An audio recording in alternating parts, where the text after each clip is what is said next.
Hello everyone, कैसी चल रही है साइंस बोर्ड एग्जाम की preparation. This side Shreya and today gonna share some important topics of science class 10th which you must have to know. Lots of you were asking about your English exam कि आपसे mistake हो गई, आपका paper गंदा गया and all that. सो जिनका paper अच्छा गया उनके लिए तो वेल एंड गुड, एंड जिनका पेपर अनफॉर्चुनेटली थोड़ा गंदा चला गया, फिर कम मार्क्स एक्सपेक्ट कर रहे हैं, वो all what I can say is now जो हो गया उसे आप बदल नहीं सकते, तो instead focus on next subjects ताकि उनमें आपके नंबर ना कटे और उनमें आप अच्छा स्कोर कर सको। एंड इस वीडियो में मैं कुछ ऐसे अपने पर्सनल रिसोर्सेज है जो कि शेयर करने वाली हूँ, जो कि लास्ट मिनट रिवीजन के लिए आपके लिए बेस्ट होंगे। सो चलो without any further ado let's begin. सबसे पहला चैप्टर है केमिकल रिएक्शन एंड इक्वेशन। तो इस चैप्टर में मेनली बैलेंसिंग वाला पार्ट इम्पॉर्टेंट है, एंड इस चैप्टर से काफ़ी सारी एक्टिविटीज़ हैं जो कि पेपर में डायरेक्ट आ जाती है। जैसे एक्टिविटी 1.1 है, इसमें से MCQs आ जाते हैं। देन उसके बाद एक्टिविटी 1.3, 1.2 बेसिकली इनका आपसे ऑब्जर्वेशन पूछने का आता है कि what is the observation and what is the reason behind it. उसके बाद बैलेंसिंग, तो बैलेंसिंग ऐसे तो आपसे डायरेक्टली तो पूछता नहीं है, बहुत रेयर केस में 1-2 नंबर में पूछेगा आपसे डायरेक्ट बैलेंस इक्वेशन करने के लिए। अदरवाइज हमेशा आपसे कोई भी आपसे वो पूछेगा डिफाइन जैसे डिकम्पोजिशन रिएक्शन, तो आप जब उसका एग्जाम्पल दोगे तो उसे आपको हमेशा बैलेंस्ड फॉर्म में देना होता है, एंड वहीं से आपका बैलेंसिंग का टेस्ट हो जाता है। उसके बाद फिर टाइप्स ऑफ केमिकल रिएक्शन बहुत इंपॉर्टेंट है, इसमें आपको सारी रिएक्शन जैसे कॉम्बिनेशन हो गई एंड डिकम्पोजिशन, इन सब का एक या दो एग्जाम्पल सबके होने चाहिए अच्छे से पता, टिप्स भी बिल्कुल होने चाहिए। एंड यहाँ पे एक डू यू नो बॉक्स है जिसमें है सॉल्यूशन ऑफ स्लेट लाइन, यहाँ से डायरेक्ट MCQs आ सकते हैं, तो इसे भी पढ़ लेना। देन उसके बाद इलेक्ट्रोलिसिस वाली एक्टिविटी है 1.7, बहुत ज़्यादा इंपॉर्टेंट है। ऑक्सीडेशन एंड रिडक्शन की बेसिक आपको एक इक्वेशन है MnO2 + 4HCl gives MnCl2 + 2H2, यहाँ से क्वेश्चन आता है, इसे कर लेना। एंड कलर्स वाला पार्ट तो बहुत ज़्यादा इंपॉर्टेंट है, लाइक कि डिस्प्लेसमेंट रिएक्शन में कलर्स वाला पार्ट बहुत इंपॉर्टेंट है कि कौन सा कंपाउंड किस कलर का था, देन वो डिकम्पोज होकर कौन से कलर में बन के आया, एंड उसमें प्रेसिपिटेट कैसे फॉर्म हुआ, ये बहुत इंपॉर्टेंट है। तो इसके लिए भी मैंने PDF अटैच कर दी, उसमें आपको सारे मिल जाएंगे। NCERT के बैक एक्सरसाइज में कुछ MCQs है जो कि डायरेक्टली पेपर में उठ के आ जाते हैं, तो उन्हें करना मत भूलना। बाद एसिड बेसिस एंड सॉल्ट, तो इसमें सबसे पहले तो आपको सबका पता होना चाहिए कि फिनोफ्थलीन में, मिथाइल ऑरेंज में, लिटमस पेपर में, इन सब सारी चीज़ों में एसिड और बेस का क्या क्या कलर चेंज होगा। ऑल्फैक्टरी इंडिकेटर्स के बारे में पता होना चाहिए, और कौन कौन से ऑल्फैक्टरी इंडिकेटर्स होते हैं, इससे डायरेक्ट MCQ पूछा गया पास्ट ईयर्स में। फिर उसके बाद एक्टिविटी 2.3 है, इसमें एक क्वेश्चन आता है कि is the presence of hydrogen gas identified, तो ये एक्टिविटी कर लेना। फिर उसके बाद आपको इसकी सारी रॉ इक्वेशंस याद होनी चाहिए, जैसे जब हम एसिड बेस को मेटल के साथ रिएक्ट कराएंगे तो कैसे होगा, या फिर हाइड्रोजन कार्बोनेट के साथ, तो इस सबकी रॉ इक्वेशन आपको पता होनी चाहिए ऊपर से। एंड इसके लिए मैंने डिस्क्रिप्शन में फाइल अटैच कर दी, उसमें आप सारी रॉ इक्वेशंस एक साथ में देख सकते हो। एक्टिविटी है एक्टिविटी 2.9, इससे भी डायरेक्ट क्वेश्चन आते हैं, तो इसे कर लेना अच्छे से। फिर उसके बाद ये है एसिड एंड बेस का डाइल्यूशन वाला पार्ट, इसमें एक क्वेश्चन पूछा जाता है रीजनिंग बेस्ड, ये the process of dissolving an acid और a base in water is a highly exothermic process, तो इसको आपको अच्छे से कर लेना है। फिर उसके बाद मोस्ट इम्पॉर्टेंट आता है सॉल्ट वाला पार्ट, यहाँ से आपको सारी सॉल्ट्स की वो प्रिपरेशन पता होनी चाहिए, प्लस उनके यूजेस भी पता होने चाहिए। इसमें से सबसे इंपॉर्टेंट है क्लोरैल्कली प्रोसेस, हमेशा पूछा जाता है पेपर में। Then baking soda, washing soda and plaster of Paris most important, इन सब की आपको प्रिपरेशन प्लस यूजेस सारी पता होने चाहिए। देन आते हैं चैप्टर नंबर 3 पे, मेटल्स एंड नॉन मेटल्स, तो इनकी फिजिकल प्रॉपर्टीज़ पता होनी चाहिए, मतलब बहुत रेयर केस में पूछ ली जाती है, एंड इसके एक्सेप्शंस तो लाइक मस्ट है, इसमें से MCQs आते ही आते हैं। देन उसके बाद amphoteric oxides, what are amphoteric oxides, इनकी 2-3 रिएक्शन अच्छे से कर लेना, ये RI के पेपर में आ सकती है एम्फोटेरिक ऑक्साइड, और तो ये काफ़ी इंपॉर्टेंट है। देन उसके बाद एनोडाइजेशन की भी लाइक रॉ रिएक्शंस है कि व्हाट विल हैपन जब मेटल पानी के साथ रिएक्ट करेगा, तो ये रिएक्शन आपको सारी पता होनी चाहिए, तो ये भी एक बार कर लेना। देन उसके बाद एक्वा रिजिया, इसका रेशो क्या होता है, ये MCQs में पूछ लिया जाता है, इसका रेशो होता है 3:1। एंड एक और यहाँ से कॉन्सेप्ट बेस्ड क्वेश्चन आता है कि hydrogen gas is not evolved when a metal reacts with nitric acid, तो इसका रीज़न पेज नंबर 44 पे है। तो वो चेक कर लेना। देन उसके बाद रिएक्टिविटी सीरीज़ तो आपको पता होनी चाहिए, इससे बहुत सारे वैसे जनरल नॉलेज के लिए भी आपको पता होनी चाहिए। रिएक्टिविटी सीरीज़ इसका निमोनिक है केदारनाथ का माली आलू ज़रा फीके पकाता है, कैसे होंगे आज आलू। तो ये इसका रिएक्टिविटी सीरीज़ का निमोनिक था, ऐसे मैंने याद कर रखा है, तो देख लेना आप। उसके बाद फिर एक कंपाउंड वाला पार्ट आता है। यहाँ से एक क्वेश्चन बनता है, why do ionic compounds do not conduct electricity in solid state. तो एक बार ये कर लेना। देन उसके बाद अकरेंस ऑफ मेटल वाला पार्ट बहुत इंपॉर्टेंट है। इसमें बेसिकली एक टेबल बना रखी है, वो अच्छे से कर लेना। टेबल अच्छे से प्रिपेयर कर लेना और ऊपर से पढ़ लेना कि क्या क्या होता है बेसिकली। और यहाँ से थोड़ी बहुत वो इक्वेशन रिएक्शंस है। देन उसके बाद आते हैं थर्माइट रिएक्शन, बहुत इंपॉर्टेंट है।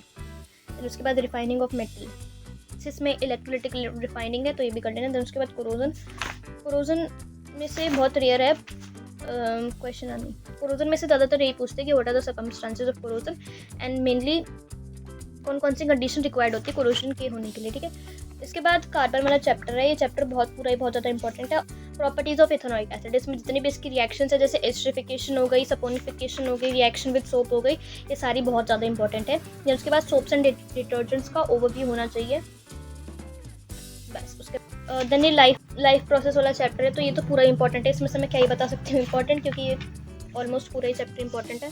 तो इसमें से यहाँ से एक क्वेश्चन आता है, what happens during the process of photosynthesis. तो इसमें 3 पॉइंट एनसीईआरटी में दिए हैं, एज इट इज़ पेपर में पूछे जा सकते हैं। देन उसके बाद न्यूट्रिशन इन ह्यूमन बीइंग में बेसिकली आपको पूरा पता होना चाहिए, फूड कहाँ से जाता है, कहाँ से ट्रेवल होकर जाता है, मतलब कहाँ से कहाँ जाता है, ये पूरा आपको ऊपर से पता होना चाहिए। देन उसके बाद रेस्पिरेशन में ये breakdown of glucose in various pathways important है। देन उसके बाद एक्टिविटी है 6.6, उसके नीचे एक स्टेटमेंट लिखी है, the amount of dissolve oxygen, ये एमसीक्यूज में पूछा जाता है डायरेक्टली, तो एक बार इसे देख लेना।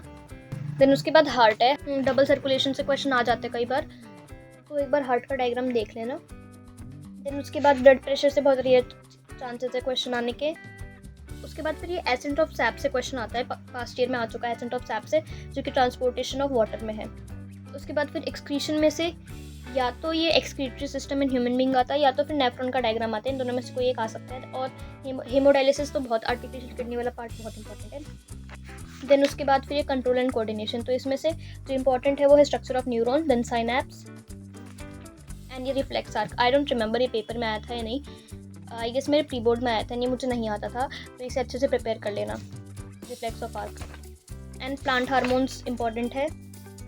फीडबैक मैकेनिज्म कई बार पूछा जाता है, so do it. Then reproduction वाला चैप्टर तो पूरा इंपॉर्टेंट है। इसमें जो सबसे पहला टॉपिक है ना 8.1, इसमें 8.1 है। देन उसके बाद 8.1.1 है, इसे एक बार अच्छे से गो थ्रू हो जाना, क्योंकि यहाँ से एमसीक्यूज आने के चांसेस बनते हैं। क्योंकि जहाँ तक मैंने sample papers and all paper solve करे थे, तो मुझे लगा था कि यहाँ से एमसीक्यूज बनते हैं, तो एक बार अच्छे से कर लेना। देन उसके बाद वैसे तो ये पूरा चैप्टर ही इंपॉर्टेंट है। देन फिर इसमें फ्लावर का diagram, longitudinal section of flower का डायग्राम कर लेना अच्छे से। देन उसके बाद ये फीमेल रिप्रोडक्टिव सिस्टम का डायग्राम पूछ सकता है, लेबलिंग के लिए भी और वैसे ड्रॉ करने के लिए भी। और हाँ, यहाँ से एक इंपॉर्टेंट पार्ट ये आता है प्लेसेंटा का रोल, तो ये यहाँ पे एक बार पढ़ लेना उसका। और then reproductive health and STDs कर लेना अच्छे से। उसके बाद हेरिडिटी वाले चैप्टर में रूल था वो इंपॉर्टेंट है, जैसे एक तो वो है 3:1 वाला, एंड देन सेक्स डिटर्मिनेशन वाला तो मोस्ट इंपॉर्टेंट है, पूछा ही जाता है हर पेपर में। फिर उसके बाद अगर लाइट और रिफ्लेक्शन की बात करूँ तो इसमें तो पूरा चैप्टर ही पूरा इंपॉर्टेंट है। इसमें आपको सारे डायग्राम्स पता होने चाहिए, इमेज कहाँ फॉर्म होगी, कितनी साइज़ की होगी, कहाँ पे उसकी पोजीशन होगी, सारी चीज़ें आपको टिप्स पे होनी चाहिए। तो एक बार खुद से करके देख लेना। प्लस इनके कॉनकेव मिरर्स है, कॉन्वेक्स मिरर, इनका यूज़ कहाँ पे होता है, प्लस इनकी जो भी मिरर फार्मूला है, मैग्निफिकेशन का फार्मूला है, पावर का फार्मूला, ये सारे बिल्कुल आपको टिप्स पे होने चाहिए, क्योंकि पूरा चैप्टर इंपॉर्टेंट है। इसमें से कुछ ऐसा पर्टिकुलर नहीं है जो मैं इंपॉर्टेंट बता सकूँ। ह्यूमन आई में से आई का डायग्राम, एंड ये इफेक्ट्स वाले में मायोपिया, हाइपरमेट्रोपिया, इनका भी डायग्राम कभी कभी पूछ लेते हैं, रे डायग्राम। देन उसके बाद फिर प्रिज्म वाला पार्ट भी इंपॉर्टेंट है, तो एक बार देख लेना। और देन इसके बाद इसमें से वो ट्विंकलिंग ऑफ स्टार वाला, फिर उसके बाद advance sunrise and delayed sunset, तो एक बार ये कर लेना। एंड हाँ, इसमें एक और चीज़ है कि कौन सी लाइट सबसे ज़्यादा बेंड होती है और कौन सी लाइट सबसे कम बेंड होती है। इसमें सबसे ज़्यादा कन्फ्यूजन मुझे भी थी, एंड आई थिंक आपको भी होती होगी, तो ये क्वेश्चन पेपर में आ सकता है एमसीक्यूज में। तो एक बार अच्छे से पढ़ के जाना कि सबसे ज़्यादा बेंड कौन सी होती है, सबसे लीस्ट बेंड कौन सी होती है, और इनकी wavelength I guess vice versa होती है। इलेक्ट्रिसिटी चैप्टर अगेन बहुत ज़्यादा इंपॉर्टेंट है पूरा चैप्टर, इसमें सारे फॉर्मूलाज आपको टिप होने चाहिए। एंड इसमें वेरियस टाइप्स ऑफ क्वेश्चन बनते हैं, न्यूमेरिकल्स बनते हैं, तो सारे पता होने चाहिए। मतलब ओम्स लॉ बहुत इंपॉर्टेंट है। देन उसके बाद हाँ, इसमें से थ्योरी में से आ सकता है factors on which resistance of a conductor depends. तो इसके 4-5 पॉइंट्स है, वो कर लेना अच्छे से। और बाकी तो ये पूरा ही चैप्टर इंपॉर्टेंट है सीरीज़ में एंड पैरेलल में। देन उसके बाद मैग्नेटिक इफेक्ट ऑफ करंट। तो इसमें से 2-4 ना ऐसे एक्टिविटीज़ है जो कि पेपर में पूछी जाती है डायरेक्टली। मैं एक बार बता देती हूँ। जैसे एक तो है एक्टिविटी 13.4, इसमें पूछ सकते हैं कि ऑब्जर्वेशन क्या आई है, मतलब रीज़न भी पूछ सकते हैं। और एक हॉर्स शू मैग्नेट वाली थी, हाँ 13.7। देख लेना आपकी बुक में, मेरी जहाँ से देख रही हूँ ओल्ड बुक है, तो इसलिए एक बार देख लेना कि आपकी बुक में कौन सा है। बट मेरी में 13.7 है। इससे डायरेक्ट क्वेश्चन पूछे जाते हैं, इस वाली केस बेस्ड क्वेश्चन पूछा जा सकता है इस वाली एक्टिविटी से, देख लेना। देन उसके बाद है सोलेनॉइड वाला इंपॉर्टेंट है। सोलेनॉइड की डेफाइन अच्छे से याद कर लेना। मुझे याद है, मैं कंफ्यूज हो गई थी क्योंकि मुझे आती नहीं ढंग से, तो अच्छे से एनसीईआरटी की वर्ड टू वर्ड लाइन याद कर लेना।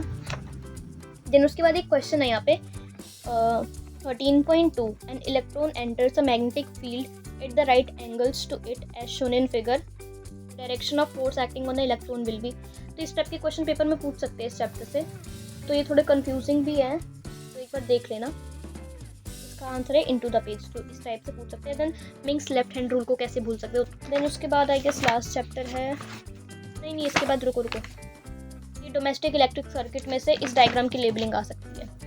And difference between AC and DC rare chances में पूछ सकते हैं। उसके बाद आता है हमारा सबसे last chapter our environment. Our environment में से ज़्यादा कुछ इंपॉर्टेंट नहीं है, फूड चेन पूछ सकते हैं एंड 10% लॉ, हर बार ही आता है 10% लॉ, बहुत इंपॉर्टेंट है। बस इतना इंपॉर्टेंट है इस चैप्टर में से।